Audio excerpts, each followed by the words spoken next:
Why RPGs fail on Roblox.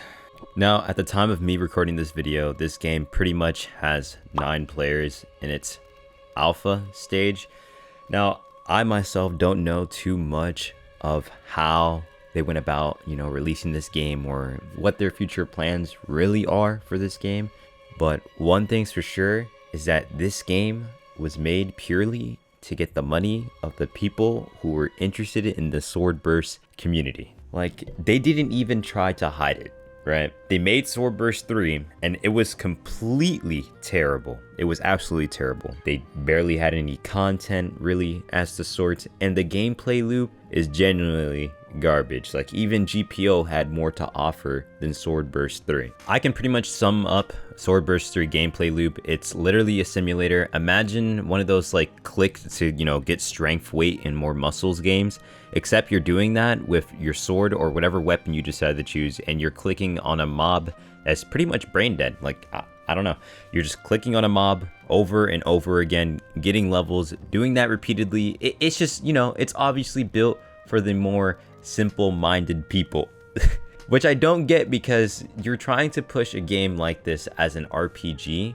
but you're getting rid of all the RPG elements that really make an RPG. Just having levels in your game is not going to cut it at all. But yeah, to sum it up, Swordburst 3 pretty much just made damn near robbery out of 29,000 people. Like, it might as well just be robbery, because this is terrible. Like, broad daylight robbery. This was garbage.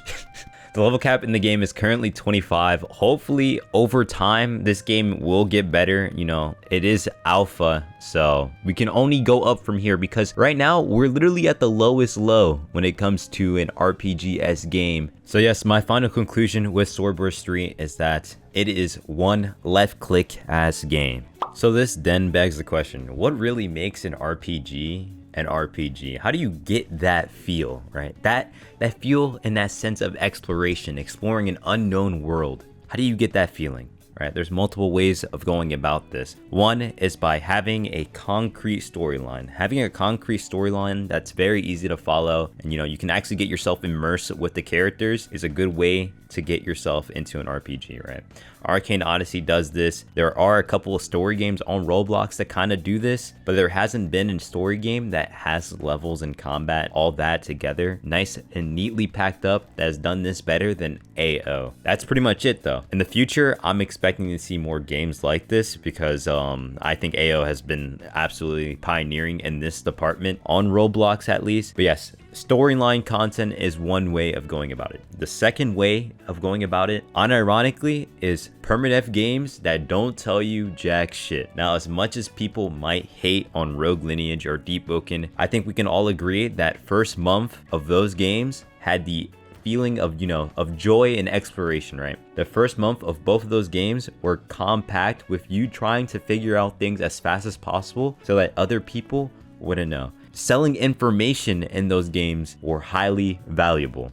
That's how you kind of nail the coffin on the idea of exploration, right? You got the feel of exploration, you set the atmosphere for your world. You've done a great damn job as soon as your players are invested into your game. It's part of the reason why games like Abaddon, do so well when they come around, right? I have no idea if this game is going to be good or bad, but right now we are in a dry spell when it comes to Roblox RPGs. This is a dying niche on the Roblox platform. So many RPGs are trying to be more like simulators to appeal to mobile gaming, right? And I feel like this is a step back. This really is a step back, because if you want a dedicated player base, people who are always going to come back to your game no matter what you do, I feel like we have to, take a step back, look at the drawing board, revisit all these RPG ideas that make an RPG. Abaddon is here to promise us something that we have no idea. The game could be butt for all we know. It could be another left click ass game just like Swordburst 3 for all we know. We have no idea. It's a game in development. We'll have to see what they have to offer down there in Abaddon. Hopefully it'll be something special, something cool, something unique and exciting, because dude, we need something badly right now. It's also a part of the reason why a game like Relseas, that everyone knows, everyone and their mother knows what Relseas is at. So Relseas is this game made pretty much by the Rel brothers, or the Picklock brothers. They are pretty much working on a One Piece eccentric game where it has supposedly everything you would